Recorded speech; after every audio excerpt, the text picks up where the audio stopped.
आज का पहला पाठ एफेसियों के नाम संत पौलुस का पत्र, अध्याय 1, पद संख्या 15 से 23। उसने मसीह को कलीसिया का शीर्ष नियुक्त किया है।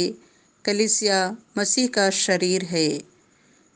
मैंने प्रभु यीशु में आप लोगों के विश्वास और सभी संतों के प्रति आपके भातृ प्रेम के विषय में सुना है।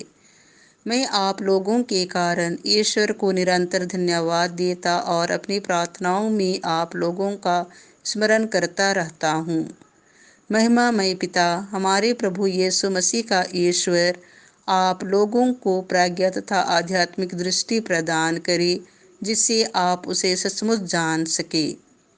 वह आप लोगों के मन की आँखों को ज्योति प्रदान करे, जिससे आप यह देख सके कि उसके द्वारा बुलाई जाने के कारण आप लोगों की आशा कितनी महान है और संतों के साथ आप लोगों को जो विरासत मिली है वह कितनी वैभवपूर्ण तथा महिमामय है, और हम विश्वासियों के कल्याण के लिए सक्रिय रहने वाले ईश्वर का सामर्थ्य कितना अपार है। ईश्वर ने मसीह में वही सामर्थ्य प्रदर्शित किया जब उसने मृतकों में से उन्हें जिलाया और स्वर्ग में अपने दाहिने बैठा दिया। स्वर्ग में कितने ही प्राणी क्यों ना हो और उनका नाम कितना ही महान क्यों ना हो, उन सब के ऊपर ईश्वर ने इस युग के लिए और आने वाले युग के लिए मसीह को स्थान दिया है। उसने सब कुछ मसीह के पैरों तले डाल दिया और उनको सब कुछ पर अधिकार देकर कलीसिया का शीर्ष नियुक्त किया है। कलीसिया मसीह का शरीर और उनकी परिपूर्णता है। मसीह सब कुछ सब तरह से पूर्णता तक पहुंचा देते हैं।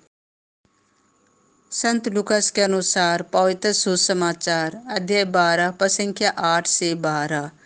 उसी घड़ी पवित्र आत्मा तुम्हें सिखाएगा कि तुम्हें क्या क्या कहना चाहिए। यीशु ने अपने शिष्यों से यह कहा, जो मुझे मनुष्यों के सामने स्वीकार करेगा, उसे मानव पुत्र भी ईश्वर के दूतों के सामने स्वीकार करेगा।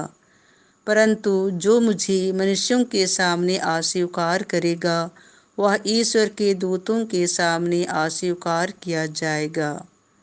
यदि कोई मानव पुत्र के विरुद्ध कुछ कहे तो उसे क्षमा मिल जाएगी, परंतु पवित्र आत्मा की निंदा करने वाले को क्षमा नहीं मिलेगी।